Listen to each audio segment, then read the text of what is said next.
வணக்கம். இந்த நாளை சின்ன சின்ன வெளிச்சங்களில் இன்னொரு புதிய சிந்தனையை தெரிந்து கொள்வோம்.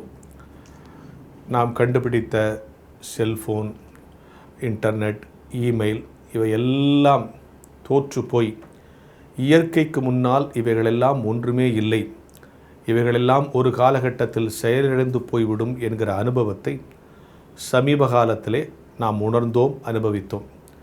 நான் எந்த நாட்களை பறித்து சொல்லுகிறேன் என்று நீங்கள் அறிந்திருப்பீர்கள். இந்த மழை, வெள்ளம், புயல் வந்த பிறகு மனிதன் கண்டுபிடித்த எல்லா சாதனங்களும் ஊமையாகி நின்றன. எல்லோரும் எத்தனை பெரிய அறிவோடு கண்டுபிடித்த விஞ்ஞான சாதனமும் ஒரு சில நாட்கள் செயலிழந்து போய்விட்டது. எனவே இயற்கைக்கு முன்னால், இறைவன் படைத்த இயற்கைக்கு முன்னால் மனிதனுடைய எந்த புத்திசாலித்தனமும் நிரந்தரமாக நிற்க முடியாது என்பதை இந்த மழை நாட்கள் நமக்கு சொல்லிக் கொடுத்திருக்கிறது. சரி, இந்த மழை நாட்களில் நாம் தெரிந்து கொள்ள வேண்டிய சிந்தனை என்ன? அந்த மழை முடிஞ்ச அடுத்த நாள் நான் அவசரமாக சிதம்பரம் வரைக்கும் போக வேண்டியது இருந்தது. எனவே என்னுடைய காரில் போய்கிட்டே இருக்கும்போது பல இடத்துல கார் நின்றுக்கிட்டே இருந்துச்சு. என்ன காரணம்னா, தண்ணிலாம் இல்லை, பல இடங்களில் சாலை மறியல் செய்கிறாங்க.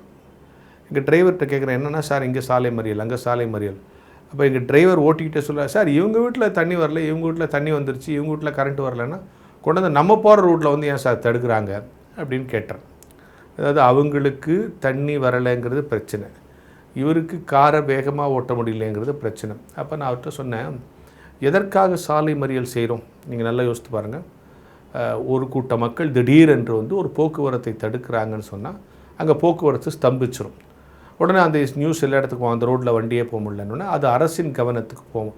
என்ன அந்த ரோட்டில் பஸ்ஸே போகலையாமல், காரே போகலையாமல், யாரும் போக முடியலையாமல், என்ன அப்படின்னு சொல்லிட்டு என்ன பிரச்சனைன்னு வந்து இவங்களை கேட்பாங்க. அப்போ இவங்க சொல்லுவாங்க, இது மாதிரி எங்கள் வீட்டுக்குள்ளே தண்ணி வந்துருச்சு, இல்லை எங்களுக்கு கரண்ட் வரல, எங்களுக்கு அத்தியாவசிய பொருள்கள் கிடைக்கலன்னு தங்கள் பிரச்சனையை சொல்லுவதற்கு, அரசின் கவனத்தை உடனடியாக தங்கள் பக்கம் ஈர்ப்பதற்கு தானே சாலை மறியல் பண்ணுறாங்க.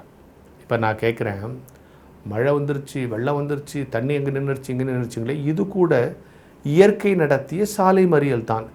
எப்படி நீங்கள் அரசின் கவனத்தை ஈர்க்க உடனடியாக ஒரு போக்குவரத்தை நிறுத்துறீங்களோ, அப்படி இயற்கை என்னை இவ்வளோ நீங்கள் சரியாக கவனிக்கலை, என்னுடைய நீர்நிலைகளை கவனிக்கலை, எனக்கான பாதைகளை அடைச்சிட்டிங்க, எல்லா இடத்துலையும் வீடு கட்டிட்டீங்கன்ட்டு உடனடியாக உங்கள் அட்டென்ஷனை ஈர்க்கிறதுக்காக உங்கள் வீட்டிற்கு முன்னால் நடத்திய சாலை மறியலை தான் நீங்கள் வெள்ளம் என்று சொல்லுகிறீர்கள். எப்படி அரசின் கவனத்தை ஈர்க்க நாம் சாலை மறியல் செய்தோமோ, அப்படி இயற்கை நீங்கள் என்னை கவனிக்கிறதில்ல, என்னை பராமரிக்கிறதில்ல, எனக்கான பாதைகளை தடுக்கிறீங்க, ஆக்கிரமிக்கிறீங்கன்னு உங்கள் கவனத்தை உடனடியாக தன் பக்கம் ஈர்க்க நடத்தி முடித்திருக்கிற சாலை மறியல் தான் நடந்து முடிந்திருக்கிற இந்த மழையும் வெள்ளமும் புயலும். எனவே எப்படி அரசு நம்மை கவனிக்க வேண்டும் என்று நாம் இப்படி செய்கிறோமோ, அப்படி ஒவ்வொரு நாளும் இயற்கையை கவனிக்க வேண்டும்.